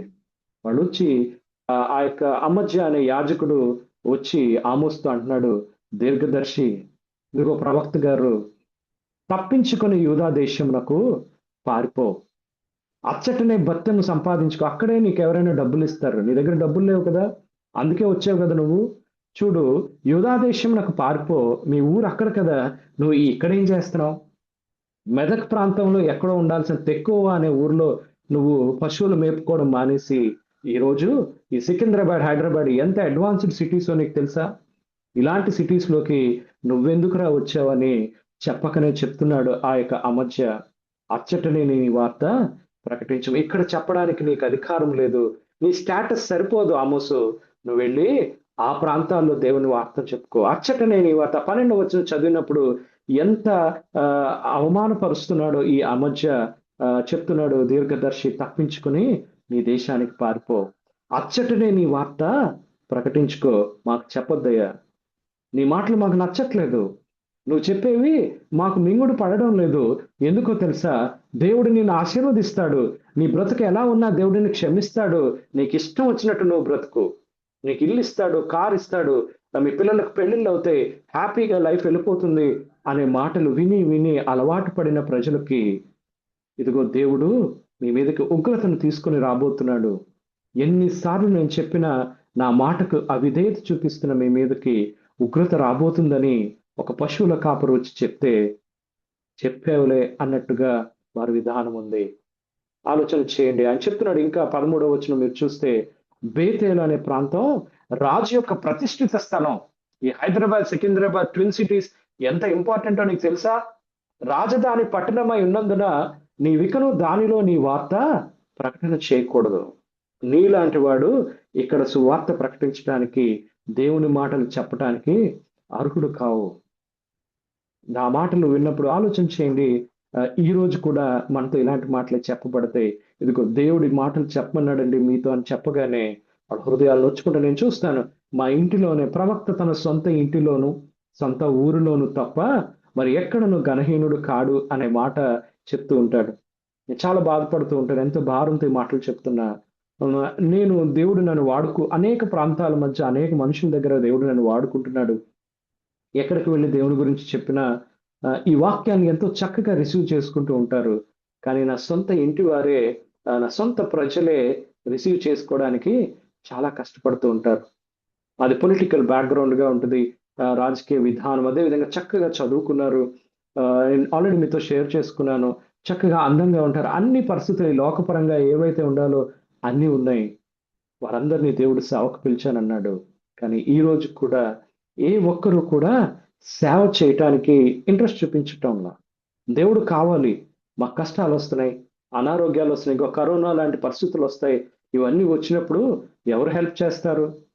అందుకు దేవుడు కావాలి. ఇగో అప్పుల బాధితులు అయిపోయాం. ఈ అప్పులు తీర్చడానికి దేవుడు కావాలి. మా కష్టాలు వచ్చినప్పుడే దేవుడు కావాలి. ఈరోజు దేవుడిని అందుకే వాడుకుంటున్నామా మనం? మన ఆపదలు మొక్కువాడనే మాట ఉంటుంది. అలా ఆపదలు కష్టాలు వచ్చినప్పుడే దేవుడు కావాలా మనకి? దేవుడు నీ జీవితం నుంచి ఏం కోరుకుంటున్నాడు అనేది అవసరం లేదా? దానికి రెస్పాన్స్ ఇస్తుంటాడు ఆమోస్. నాకు చాలా ఇష్టం. 14వ వచనం. అందుకు ఆమోసు అమజ్యాతో ఇట్లా సార్ నేను ప్రవక్తను కాదండి. ఆయన పైన వెటకారం చేస్తూ అంటున్నాడు దీర్ఘదర్శి అని. ఆ మాటకి రెస్పాండ్ అవుతున్నాడు ఆమోసు. సార్ నేను ప్రవక్తను కాను, ప్రవక్త యొక్క శిష్యుడినైనా కాను గాని పశువుల కాపిరినై మేడిపండు ఎత్తుకుని వాడును. నేను నా పని చేసుకుంటున్నాను సార్. నా మందలను నేను కాచుకొనిచుండగా యెహోవా నన్ను పిలిచి నీవు పోయి నా జనులకు ఇశ్రాయేలు వారికి ప్రవచనము చెప్పుమని నాతో సెలవిచ్చెను. ఆలోచన చేయండి. నేను కావాలనో లేదా నేనేదో మీ ముందు షో చేయాలనో రాలేదు సార్. నేను ఎక్కడో పశువులను మేపుకుంటుంటే దేవుడు అక్కడికి వచ్చాడు. వచ్చి ఆమోసు ఈ పశువుని ఆలోచన చేయండి. నేను ఇది కూడా ఆ యొక్క పరిస్థితి నేను ఆలోచన చేసినప్పుడు ఆమోసు వెంటనే అన్ని సర్దుకుని వెళ్ళిపోలే. వేరే పక్క వాడికి ఇదిగో ఒక 5 రోజులు నేను ఆ ఊరు వెళ్ళొస్తాను, నువ్వు ఈ పశువులను మేపుకుంటూ ఉండు, నా కోసం నువ్వు ఈ 5 రోజులు కష్టపడు అని వాళ్ళ ఫ్రెండ్కు ఆ పక్కన ఉన్న వాడికి చెప్పుంటాడు. ఎందుకంటే ఇది అయిపోయిన వెంటనే మళ్ళీ వచ్చి ఆయన అదే పని చేసుకోవాలి. ఈ 5 రోజులు నువ్వు నాకు హెల్ప్ చేస్తే నువ్వు మళ్ళీ లీవ్ పెట్టినప్పుడు నేను నీ కొరకు హెల్ప్ చేస్తానని తను మేపే పశువులను వేరే వ్యక్తికి అప్పగించి ఆ యొక్క ఎర్ర బస్సు ఎక్కి లేదా పల్లె వెలుగు బస్సు ఎక్కి ఆ సిటీస్కి వచ్చాడు. వచ్చి ఆమోస్ ఈ మాటలు చెప్పినప్పుడు వాళ్ళకి నచ్చలే. ఆఖరిగా ఇటువంటి స్థితిలో ఉన్నప్పుడు మనం ఏమనుకుంటాం? ఇలాగా అవమానపరుస్తున్నప్పుడు, సేవకులుగా మనల్ని సేవకు పిలిచినప్పుడు, ప్రజలు రెస్పాండ్ అవునప్పుడు, ఎంతో అవమానపరుస్తున్నప్పుడు మన స్థితిని బట్టి, మన బ్యాక్గ్రౌండ్ బట్టి, అసలు మీరు ఎవరండి, ఎక్కడి నుంచి వచ్చారండి, మీ పుట్టుకేంటి, ఇలాగ చాలా మాటలు మాట్లాడుతూ ఉంటారు. ఇప్పుడు మాట్లాడేస్తున్నారు, అసలు మీరు ఎక్కడి నుంచి వచ్చారు. ఇలా కొంతమంది దేవుని యొక్క విధానం వాళ్ళ హృదయాన్ని తాకినప్పుడు ఎలా రెస్పాండ్ అవ్వాలో తెలియక అవమానపరిచే ధోరణిలోకి దిగుతూ ఉంటారు. ఆమోస్ కూడా అదే ఎదుర్కొన్నాడు. అలాంటి ఆమోసు వెంటనే ప్రభా వీళ్ళకి నేను చెప్పేశాను, వీళ్ళు వినరు, వీళ్ళని నాశనం చేసేయి అంటున్నాడా? ఈరోజు ఈ మాటలే నేను మీతో పంచుకోవాలనుకుంటున్నాను. ఈ యొక్క లాస్ట్ విధానంలో లాస్ట్ పాయింట్ ఆమోస్ యొక్క దేవుణ్ణి మనం చూసాం ఇప్పటి వరకు. ఇప్పుడు ఆమోసు చేసే ప్రార్థనను చూసి ఈరోజు దిన ధ్యానాన్ని మనం ముగించుకుందాం. ఆమోసు గ్రంథం 7వ అధ్యాయం మొదటి 2-3 వచనాలు. ఇక్కడ ఏం జరుగుతుందంటే, ఫస్ట్ నేను చదువుతాను, దాని తర్వాత మనం ధ్యానం చేసుకుందాం.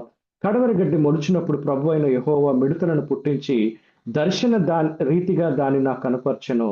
ఆ గడ్డి రాజులకు కావలసిన కోత అయిన తరువాత మొలిచినది. నేలను మొలిచిన పచ్చికంతయో ఆ మిడతలు తినివేసినప్పుడు ప్రభు అయిన యెహోవా నీవు దయచేసి క్షమించుము, యాకోబు కొద్ది జనము గలవాడు, అతడు ఎలాగ నిల్చును.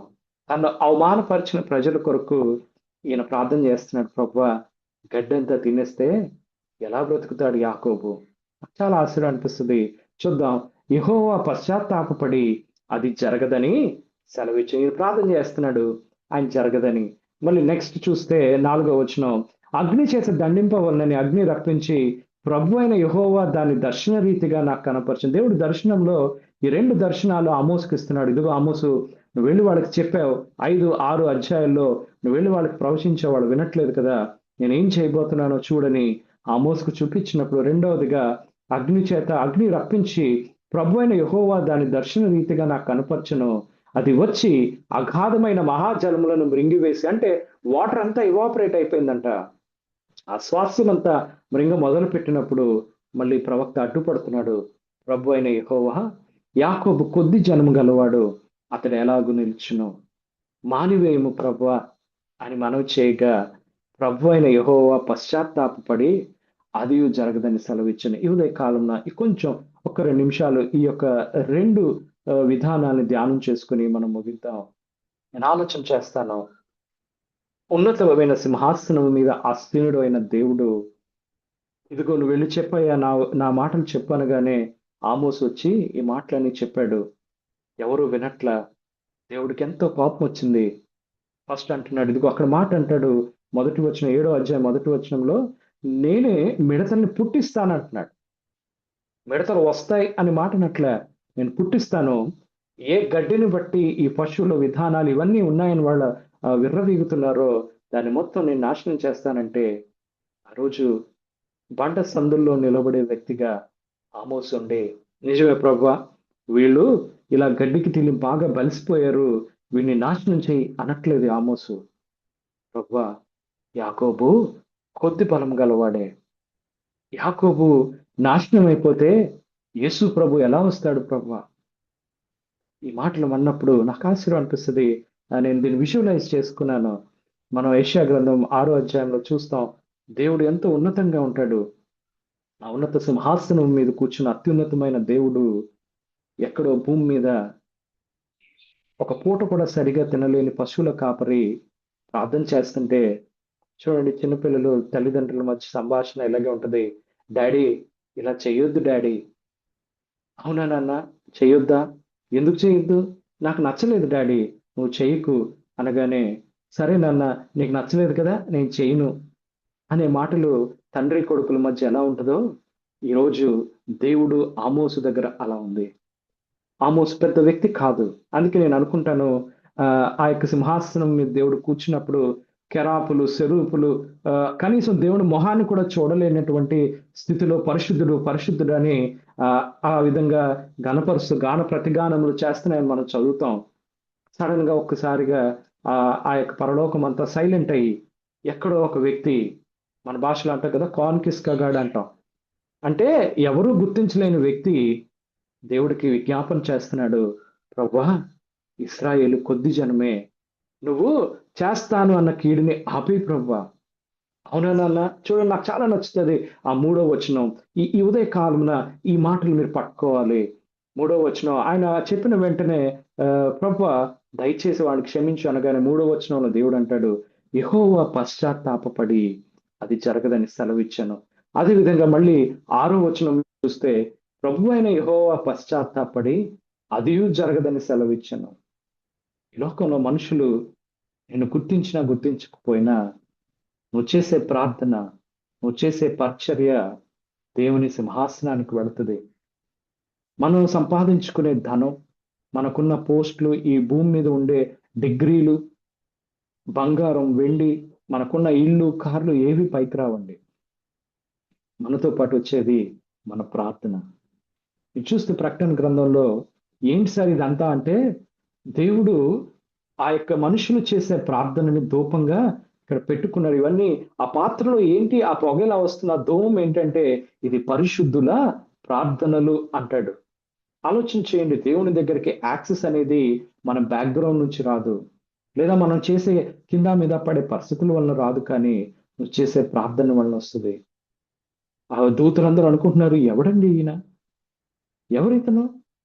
అతనేమో, ప్రభువా నువ్వు ఇలా చేస్తే యాకోబు నాశనం అయిపోతాడు, నువ్వు ఆగిపో అనగానే, ఈ గొప్ప దేవుడు, ఒక్క దూత కూడా ఒక అడుగు ముందుకు వేయలేనటువంటి సర్వశక్తిమంతుడైన దేవుడు, అవునా నాన్న ఆమోసు, సరే నువ్వు చెప్తున్నావా, సరే, యెహోవా పశ్చాత్తాపపడి అనే మాట ఉంటుంది. నాకు చాలా డీప్ మీనింగ్ అనిపిస్తుంది. ఈరోజు నీ ప్రజల గురించి నువ్వు అలా ప్రార్థన చేస్తున్నావా? నేను పరుస్తూ ఉండొచ్చు. మీ పాస్టర్ గారు కానీ, మీ సేవకులు కానీ, మీ ఇంట్లో వాళ్ళు కానీ, లేదా ఈ దేశంలోని ఇదిగో మనల్ని చాలా శ్రమలు ఇప్పుడు ఈ మెసేజెస్ చాలా ఎక్కువైపోయాయి. చూడండి, నాకు బహుశా అనిపిస్తుంది శ్రమ ఉంటేనే ప్రార్థన చేస్తామేమో మనం. ఇప్పటి వరకు ఒక 5 సంవత్సరాల క్రితం లేదా 10 సంవత్సరాల క్రితం వెనక్కి మనం వెళితే ఇంత ప్రేయర్ మూమెంట్ ఉండిందా? నాకు తెలిసి లేదు. ఎంతసేపు ప్రభువా మమ్మల్ని దీవించు, మాకు కాపాడు, మాకు ఇల్లు ఇవ్వు, ఇదే మన ప్రార్థనలు.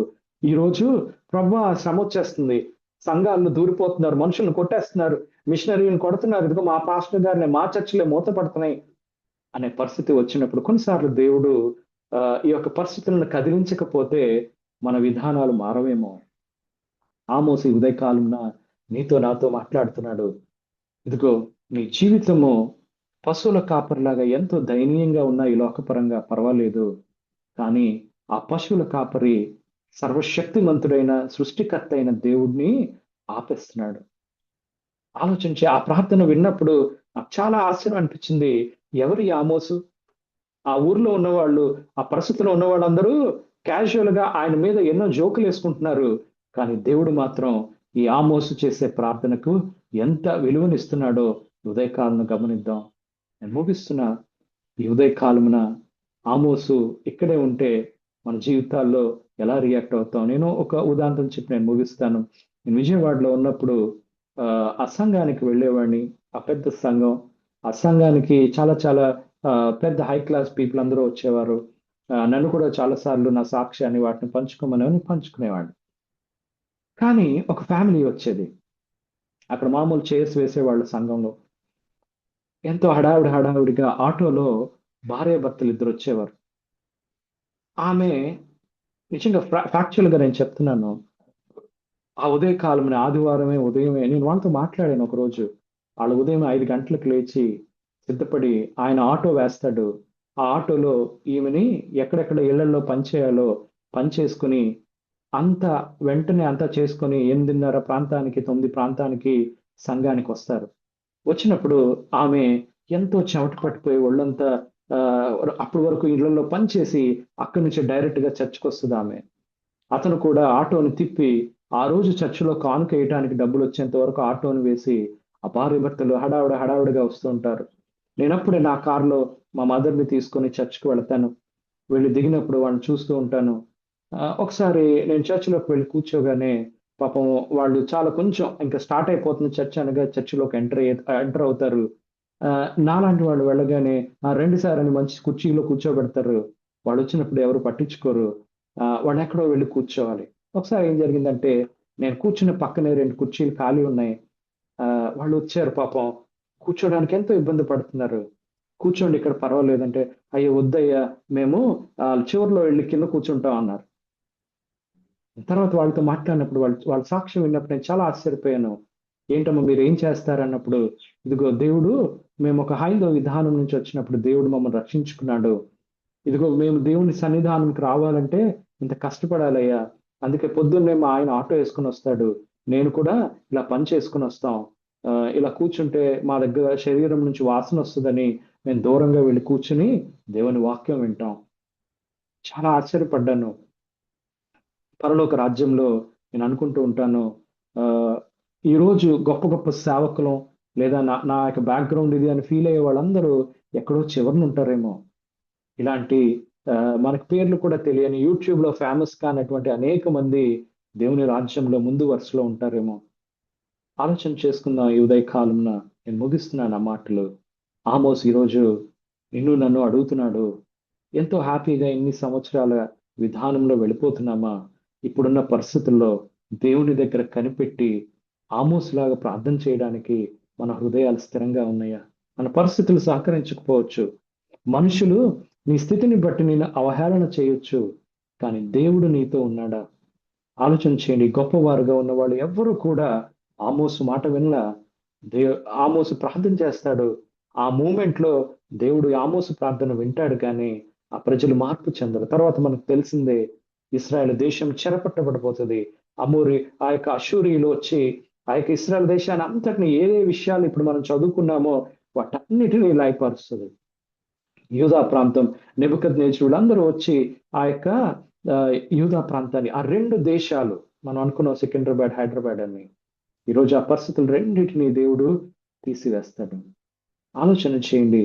ఈరోజు దేవుడు, నేను అనుకుంటాను, పురుగులను గోధుమలను వేరుపరుస్తున్నాడు. శ్రమలు ఎందుకు వస్తాయో తెలుసా?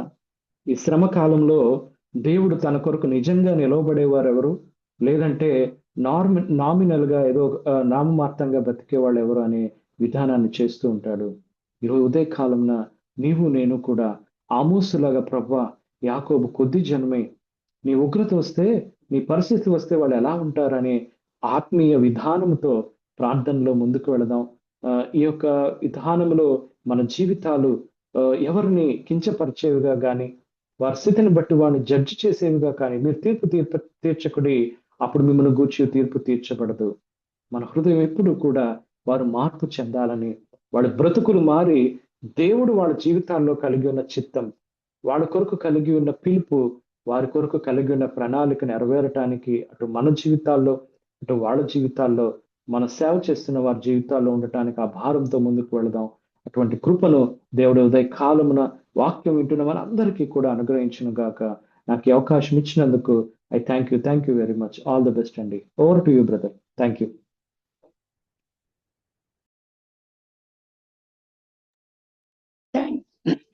Thank you so much sir.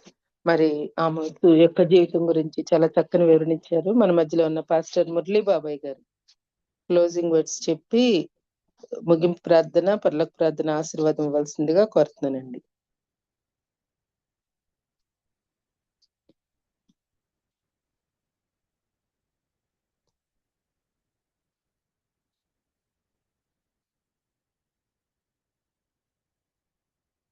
వారు సిద్ధంగా లేనట్లయితే రెవరెండ్ జామి రవికుమార్ గారు.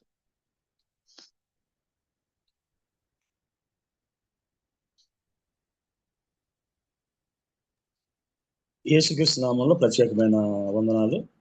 దినాన దేవుని యొక్క సేవకుడు ఆమోసు యొక్క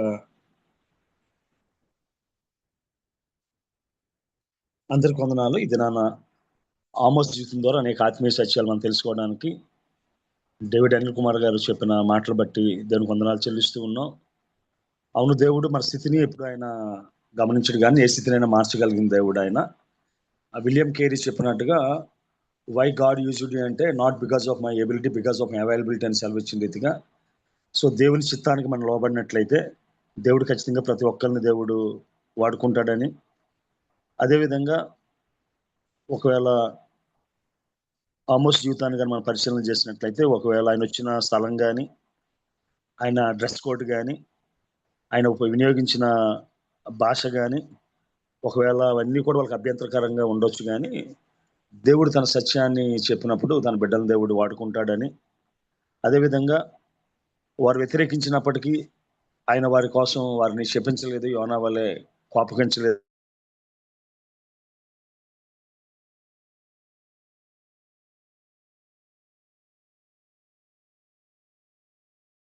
కానీ వారిని బట్టి ప్రార్థన చేస్తామని. అదేవిధంగా యాకోబు కొద్ది జనం దేవుడు పశ్చాత్తాపడి అది జరగదని సెలవిచ్చిన మాటలు బట్టి, సో మన వ్యక్తిగత జీవితాల్లో కూడా మనం వాక్యం చెప్తున్న స్థలంలో కానీ, వాక్యం చెప్తున్న వ్యక్తులు కానీ ఒకరు వ్యతిరేకించినప్పటికీ వారి పట్ల ప్రేమ కలిగి ఉండాలని అని చెప్పిన మాటలు.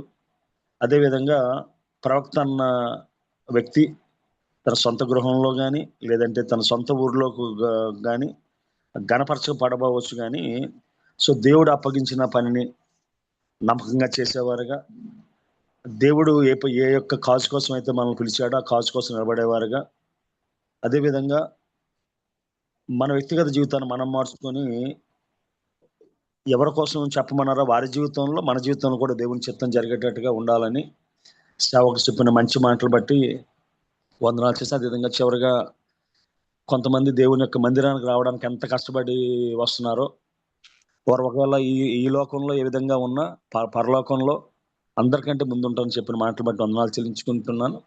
వాక్యం చెప్పిన డేవిడ్ అనిల్ కుమార్ ప్రత్యేక వందనాలు తెలియజేసుకుంటున్నాను. ప్రార్థన చేసుకుందాం అండి. పరిశుద్ధమైన తండ్రి, నీ బంగారు పాదాలకు వందనం ప్రభువా. నీ దాసుని ద్వారా ఉదయకాల సమయంలో ప్రభువా చల్లనైన మెల్లనైన స్వరాన్ని ప్రభువా మాకు వినిపించిన విధానం బట్టి ప్రార్థన చేస్తున్నాం ప్రభువా. మా స్థితి కాదు కానీ ప్రభువా, మా స్థితిని మార్చగలిగిన దేవుడివి. మేము అడుగు వాటికంటే ఉంచు వాటికంటే అత్యుత్తమైన స్థితిలో ఉంచగలిగేవాడు ప్రభువా.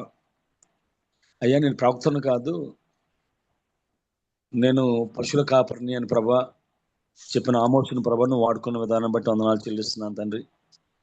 మా జీవితంలో నీ చిత్తానికి లోబడగలిగే కృప దయచేయండి అయ్యా. మా యోగ్యత, మా క్వాలిఫికేషన్స్, అదేవిధంగా దేవతన ప్రభా మా సామర్థ్యం కాదు కానీ తండ్రి, నీ చిత్తానికి లోబడినప్పుడు ఎవరినైనా వాడుకుంటామని మరొకసారి ప్రభా ఆమోసు జీవితం ద్వారా మాకు తెలియజేసిన విధానం బట్టి వందనాలు చెల్లిస్తున్నాను తండ్రి. సహాయం తెచ్చండి ప్రభా. నువ్వు చెప్పమన్న మాటలు ప్రభా తూచ తప్పకుండా చెప్పగలిగే కృప, అదేవిధంగా ప్రభా నీ చిత్తానికి లోబడగలిగే కృప, ఏ విధంగా అయితే నీ కుమారుడు యేసుక్రీస్తు ప్రభా నా ఇష్టం కాదయ్యా నీ చిత్తం నా జీవితంలో నెరవేరును కాక సెలవు ఇచ్చినందుకు ఈ విధంగా ఆ స్పందించగలిగే స్వభావం మాకు దయచేయమని ప్రార్థన చేస్తున్నాను తండ్రి. సేవ ప్రభా కేవలం 4 గోడలకు పరిమితమైనట్టుగా ప్రభా, అధికారం 4 గోడలకు పరిమితమైనట్టు కాకుండా ప్రభా ఆ సరిహద్దుల యొద్ద వరకు ప్రభా వెళ్ళగలిగే కృప సహాయం దయచేయమని ప్రార్థన చేస్తున్నాను తండ్రి. నీ కృపించండి ప్రభా. పెట్టుబడి వాక్యాన్ని తండ్రి 30 దంతులుగా 60 దంతులుగా 100 దంతులుగా పని చేయమని ప్రార్థన చేస్తున్నాను. మేము వాక్యం విని విడిచిపెట్టేవారు కాకుండా వాక్యానుసారంగా జీవించగలిగే నీ కృప, నీ భద్రత మాకు దయచేయండి ప్రభా. ఈ విధంగా ప్రతిరోజు నీ వాక్యం వినడానికి దేవతను ప్రభా ఈ కామన్ ప్లాట్ఫామ్ ఏర్పాటు చేసిన మా రత్నాకర్ గారిని వారి కుటుంబాలను జ్ఞాపకం చేసుకోండి. అదేవిధంగా దేవతను ప్రభా దీనికి ఈ కార్యక్రమం ప్రభా సజావుగా సవ్యంగా నిరాటంకంగా నిరంతరంగా జరగడానికి ప్రభా సహకరిస్తున్న దేవతను ప్రభా జాన్సన్ని, అదేవిధంగా తని ప్రభా స్వరూప్ గారిని, అదేవిధంగా దేవతను ప్రభా ఝాన్సీ సిస్టర్ని, ప్రసిద్ధ సిస్టర్ని, అదేవిధంగా తండ్రి తేజ అప్రెంటిస్ గారిని, ఇంకెవరైతే సహకరిస్తున్నారు ప్రభా ప్రతి ఒక్కరిని పేరు పెట్టి దీవించండి. కోటి వారిని దీవించండి. వాక్యం చెప్తున్న దాసులను దీవించండి. అదేవిధంగా ప్రతిరోజు ఉదయకాల సమయంలో ప్రభా అయ్యా దేవతను ప్రభా మా కోసం దేవతను ప్రభా ప్రార్థన చేస్తున్న బిడ్డలను ప్రభా మీరు జ్ఞాపకం చేసుకోండి అయ్యా. వారు చేస్తున్న ఇంటర్సెస్ పేరుని బట్టి వందనాలు తండ్రి. అదేవిధంగా ఎవరైతే అనారోగ్యంగా ఉన్నారో ప్రభా బిడ్డలను కూడా ఒకసారి జ్ఞాపకం చేసుకోండి తండ్రి. డాక్టర్ విజయ్ కుమార్ గారిని జ్ఞాపకం చేసుకోండి. దేవతను రమణామేగడ్ గారిని జ్ఞాపకం చేసుకోండి ప్రభా. అదేవిధంగా దేవతను ప్రభా రాబర్ట్ జేమ్స్ అయ్య గారిని జ్ఞాపకం చేసుకోండి. అశ్విన్ గారిని జ్ఞాపకం చేసుకోండి. కాట్నాయ్ గారిని జ్ఞాపకం చేసుకోండి. ఇంకెవరైతే అనారోగ్యంగా ఉన్నారో ప్రభా విమలా సుకేషన్ గారిని జ్ఞాపకం చేసుకోండి ప్రభా. ఎవరైతే అనారోగ్యంగా ఉన్నారో ప్రతి ఒక్కరిని ప్రభా పేరు పేరున తాకమని ముట్టమని స్వస్థపరచమని ప్రార్థన చేస్తూ ఉన్నాను తండ్రి. ఆర్థిక ఇబ్బందుల్లో ఉన్నవారు, ఆత్మీయ సమస్యల్లో ఉన్నవారు, అదేవిధంగా బిడ్డలను బట్టి ప్రభా తండ్రి కుటుంబంలో మనశ్శాంతి స్థితిలో ఉన్నవారు ప్రతి ఒక్కరిని జ్ఞాపకం చేసుకొని ప్రార్థన చేస్తున్నాను తండ్రి. అయ్యా మేము భక్తిగా ఉండి మా బిడ్డలను భక్తిగా పెంచగల కృప మాకు దయచేయమని ప్రత్యేకంగా దినాన్ని మేము చేయవలసిన ప్రతి పనిలో ప్రభా నీ సూటి మార్గాన్ని చూపించమని, అదేవిధంగా నీ దోసులు ప్రభా అయ్యా తండ్రి డివిడెన్ కుమార్గా చేస్తున్న దేవతను ప్రభా ఆ యొక్క ఉన్నతమైన ఉద్యోగం దీవించండి అయ్యా ప్రభా. ఈ యొక్క అధికారుల యొక్క దేవతను ప్రభా చూపు బిడ్డ మీద నిలవకుండా భద్రత కాపుదల దయచేయమని, ఇంకా ఉన్నతమైన స్థితిలో స్థాయిలో వివిధ స్థలాల్లో వాడబట్టుకు సహాయం దయచేయమని ఈ చిన్న ప్రార్థన మా ప్రభుని ప్రియకుమారుడైన యేసుక్రీస్తు దివ్యనామాన్ని అడిగేటుకుంటున్నాం పరమ తండ్రి. ఆమెన్. పరలోకమందున మా తండ్రి నీ నామం పరిశుద్ధపరచబడిన గాక, నీ రాజ్యం వచ్చి గాక, నీ చిత్తం పరలోకమందున నెరవేరినట్లు భూమి భూమి మీద నందు నెరవేరును గాక. మందున హరిని ముకు తెచ్చుము మడల అపరాధములను మీరు క్షమించండి. బలము మహిమ రాజ్యము బలము శక్తి మహిమనంతమున్నావు తండ్రి. మన తండ్రి అయిన దేవుని ప్రేమ, కుమారుడైన యేసుక్రీస్తు కృప, పరిశుద్ధాత్మ అన్యోన్య సహవాసం హక్కును చెప్పిన దాసులకు పాల్గొన్న బిడ్డలకు వీరు మనం చేయవలసిన ప్రతి మన కృపలో ఆయన కృప దీవెన మనకు ఆశీర్వాదం దయచేయను గాక. ఆమేన్. Thank you so much master గారు. ప్రార్థించిన రెవరెండ్ జామి రవికుమార్ గారికి, వాక్యం అందించిన డేవిడ్ అనిల్ కుమార్ గారికి ప్రత్యేక వందనాలు తెలియజేసుకుంటూ ముగించుకుందామండి. హ్యావ్ ఎ నైస్ డే అండి. థ్యాంక్ యూ అండి. జాయిన్ అయిన మీ అందరికి కూడా వందనాలండి.